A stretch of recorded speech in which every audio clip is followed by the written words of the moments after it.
بسم اللہ الرحمن الرحیم۔ اللہ تعالیٰ نے سب سے پہلا انسان حضرت آدم علیہ السلام کو بنایا، جو کہ سب سے پہلے نبی بھی ہیں۔ انسان کی نسل حضرت آدم علیہ السلام سے چلی اور تمام انسان حضرت آدم علیہ السلام کی اولاد ہیں۔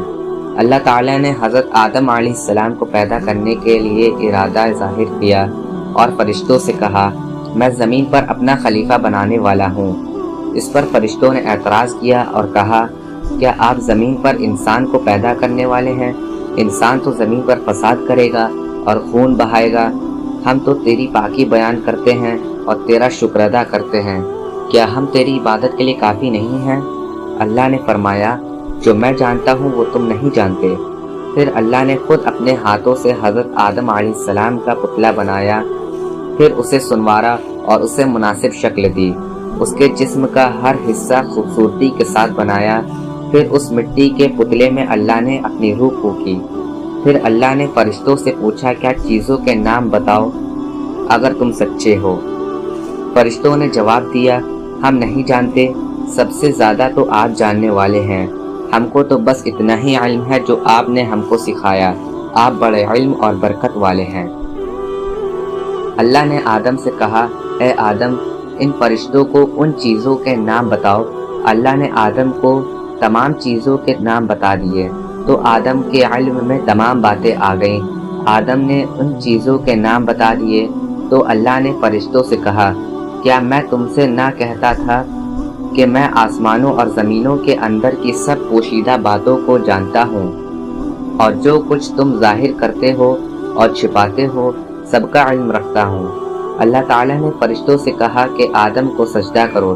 تمام فرشتوں نے آدم کو سجدہ کیا، لیکن ابلیس نے سجدہ کرنے سے انکار کر دیا۔ وہ غرور کرنے والوں میں سے تھا۔ تجھے کس چیز نے سجدہ کرنے سے روکا جبکہ میں نے تجھے حکم دیا؟ اللہ نے اس سے پوچھا۔ ابلیس نے کہا کہ آپ نے انسان کو مٹی سے بنایا اور مجھے آگ سے پیدا کیا۔ ابلیس کے معنی مایوس اور نا امید ہونا۔ اس لیے کہا گیا کہ جو شخص اللہ سے نا امید ہوتا ہے وہ ابلیس کے تابع ہوتا ہے۔ جو لوگ ابلیس اور شیطان کے بہکاوے میں آ جاتے ہیں وہ پست ہمت ہوتے ہیں۔ جو فرائض ان کے ذمے ہوتے ہیں وہ ادا نہیں کرتے اور ذلیل و خوار ہوتے ہیں۔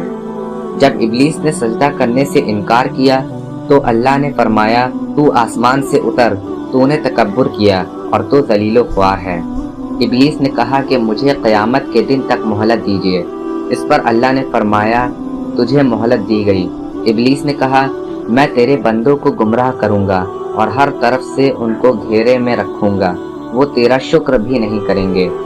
اللہ تعالیٰ نے حضرت آدم علیہ السلام کو حکم دیا کہ اے آدم، تم اور تمہاری بیوی یعنی بی بی حوا بہشت میں رہو اور جو کچھ کھانا ہے فراغت سے کھاؤ، اور ایک خاص درخت کی طرف اشارہ کرتے ہوئے کہا کہ اس درخت کی طرف نہ جانا اور ورنہ تم ظالم قرار دیے جاؤ گے۔ چنانچہ آدم علیہ السلام اور حضرت بی بی حوا آرام سے رہنے لگے تو شیطان نے دونوں کے دلوں میں وسوسہ ڈالا کہ تمہارے رب نے تم دونوں کو اس درخت کے قریب جانے سے اس لیے منع فرمایا کہ کہیں ایسا نہ ہو کہ تم ہمیشہ کے لیے زندہ رہنے لگو۔ میں تمہارا خیر خواہ ہوں اور تم دونوں کی بھلائی چاہتا ہوں۔ شیطان کے فریب میں آ کر حضرت آدم اور حوا نے درخت کا پھل چکھا تو دونوں بہشتی لباس سے محروم ہو گئے۔ ان کے جسم سے بہشت کا لباس اتر گیا۔ دونوں اپنے اوپر جنت کے پتے جوڑ کر رکھنے لگے۔ ان کے رب نے ان کو پکارا اور کہا، کیا میں نے تم دونوں کو اس درخت کے قریب جانے سے منع نہیں کیا تھا اور یہ نہ کہا تھا کہ شیطان تمہارا دشمن ہے؟ حضرت آدم اور حوا دونوں سے غلطی ہوئی۔ انہوں نے اللہ کا حکم نہیں مانا۔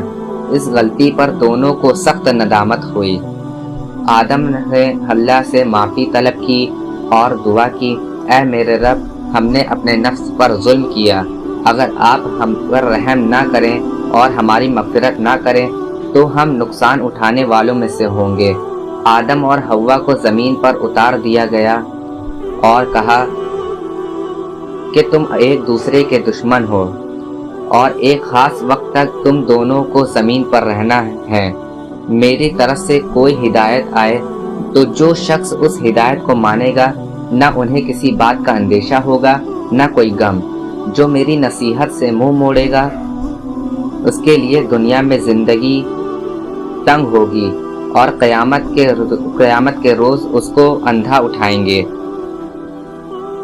جب حضرت آدم علیہ السلام آسمان سے اتر کر زمین پر آئے تو وہ فرشتوں کی پاکیزہ باتیں سننے سے محروم ہو گئے، اس لیے دل اداس رہنے لگا۔ آپ نے اللہ سے دعا کی اور عرض کیا کہ میں تو فرشتوں کی صحبت سے محروم ہو گیا ہوں۔ اس پر اللہ نے فرمایا آپ مکہ معظمہ جائیں، وہاں میرا گھر تعمیر کریں، اس کا طواف کریں اور نماز پڑھیں۔ چنانچہ آپ علیہ السلام جبریل کے ساتھ مکہ معظمہ گئے، وہاں کعبہ کی بنیاد رکھی، نماز پڑھی اور طواف کیا۔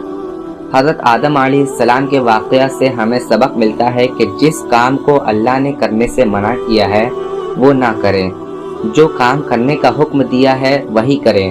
یہی عبادت ہے، عبادت نیکی ہے، نیکی عبادت ہے۔